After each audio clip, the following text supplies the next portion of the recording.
တွေးမားတွေအမြင်မားတွေကိုယ်တိုင်ဆုံးဖြတ်ချက်ညင်သူများရဲ့မိုးရှော်ဘုရားကြီးမိန့်တယ်လို့သူများပါဇက်နဲ့လမ်းဆုံးနဲ့ဆိုတာဖြစ်ခြင်းကြောင့်အမှန်မရဒီသေးသေးမွားမွားလေးရဲ့ဒေါက်လျှော့လိန်လာခဲ့လိုက်တာဘာသာရေးနဲ့နိဗ္ဗာန်နဲ့နေရောက်လာပြီဆက်လိန်ခံရတော့မယ်ကိုတို့တွေတရားစာဟောတဲ့ထေရဝါဒနဲ့ပြောခဲ့ပါတယ်မြန်မာနိုင်ငံကကြည်လေမင်းတို့ကြည်လေကိုကနန်းကိုရဲ့ကိုလဆရာတော်ဘုရားတွေ45ပါး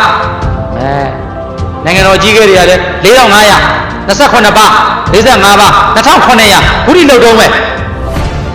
ဆိုတော့ကိုကနန်းကောင်းတယ်ဆိုရင်ရှစ်ကနန်းဖြစ်တဲ့မဂ္ဂင်၈ပါးရှစ်ကနန်းနဲ့မဂ္ဂင်၈ပါးရှိပါရဲ့ဟာရှစ်မှာကောင်းတယ်ဆိုရင်ခုနှစ်ဘုဇင်9ပါးလေဟာခုနှစ်ပဲကောင်းတယ်ဆိုရင်တရားကုံတော်6ပါးလေ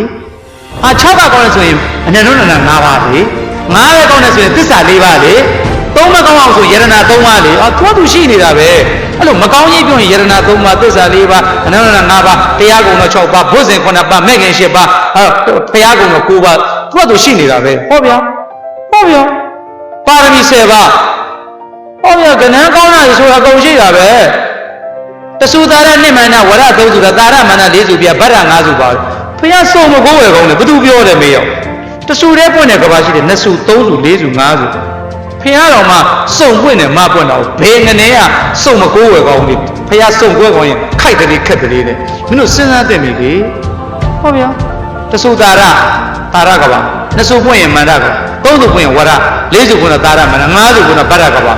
ဟောဗျာလို့ဆိုရင်ဘုန်းကြီးတစ်ပါးပဲပြင်မယ်နှစ်ပါးပဲပြင်မယ်တတ်တယ်တော့ပြင်ကွာတဲ့နေရာဘုန်းကြီးနှစ်ပါးတွေစုံမပြင်ကောင်းနေဘယ်သူကပြောတယ်မေးရောကိုတတ်တယ်တော့ပြင်တာကွာနှစ်ပါးပြင်တယ်တစ်ပါးမှပြင်တော့ဘာဖြစ်လို့လဲကဲမေးကြည့်လို့ကမကြွေးဘူးကွာမင်္ဂလာဆောင်နဲ့ဆုံးမကဘူးကွာဘာဖြစ်လို့လဲကဲမင်္ဂလာမဆောင်ဆုံးမကညာပြီခရီးသရာကျွန်တော်ငွေသွားတာဘုန်းကြီးပဲဆုံးမတော့5ပါးပြင်တယ်ကွာ4ပါးပြင်တယ်ကွာဟဲ့ဒီပါဟာနေလေလေးတင်မရှိလိုက်တယ်သစ္စာ4ပါးကွာဟောဗျာဘုန်းကြီးပြင်တာကစုံနေမှတယ်ပတ်စံလူရင်ပဲ1130တဲ့17မင်းကြီးနဲ့လာသေးတယ်17တောင်ဖျားတယ်အမေကိုနှဝင်းတဲ့8တောင်ဖျားဘယ်သူမှမတူ108တောင်မလားကိုကနန်း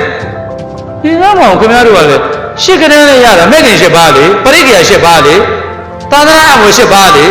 ဟောဗျာအဲ့ဒါတွေလုံးနေတော့မေဇာဒိဋ္ဌိကရှေ့ကတည်လိုက်ကောတဲတော့ပြုတ်လိုက်တဲ့ကာယကံပြောလိုက်တဲ့ဝစီကံဟုတ်မလာသေးတယ်ဗျာအရင်ကအရာရှိတွေကဩဇာတိနဲ့မင်းကိုဒီဆရာတော်ကလည်းဒီဟိုတိုင်းမှုတွေမှာဆွမ်းကန်တယ်ဘုန်းကြီးတွေပြောမပြောတော့ပါဘူးဆရာတော်ဘုရားတွေလည်းဗိုလ်ချုပ်တွေဆိုရင်သူတို့ကအကုန်လုံးသမျှအကောင့်ထင်တာဘာလို့လဲဆိုတော့ဩဇာအတိရနှမျိုးတည်းပါလားဆိုတော့ဩဇာတိနဲ့မင်းကိုဒီဩဇာရှိခြင်းနဲ့မင်းတွေကွတ်တယ်ဩမင်းကိုဒီမင်းကကွတ်တယ်တပြည့်တိမလူနဲ့အချမ်းကြီးပြက်တယ်ပန်းပြီးပင်မန်းနေတာဟောဗျာရိုးဆိုရင်ယိုသွားတယ်တဲ့အယူတွေဘုရားကြောင့်ကြားရတဲ့ဘေးရတယ်ဗရာမို့ဘယာမို့ဗရာဆိုတာပဲကလားစကားပဲပြောတာပဲကိုလုံးကျော်လို့ဗရာကျော်ခေါ်တာဘာပဲဘေးတွေကျော်တာလေပေါက်တဲ့ကလေးရှောက်လို့တော့ထေရဝလာတဲ့ပြည့်စည်ကိုဩဇာသီးတယ်အမေဩဇာရှိတယ်မင်းကိုဒီမင်းနေကွတ်တယ်မင်းနေမကွတ်လို့ဒီလိုဖြစ်ခဲ့တာလေကြောင်းတောင်းနေလောက်တာလေအဲ့ဒီသီးနှလုံးမကရတယ်ဗျာဟာဒီမန္လကာသီးတဲ့မမရှာရှိတယ်ဟောတမရွက်တဲ့အဲ့အမျိုးတွေကိုရိုနိုင်ငံများတော့ဒီခရီးတွေကဒါနဲ့ကြီးပြီးတော့မိစ္ဆာလေးတွေက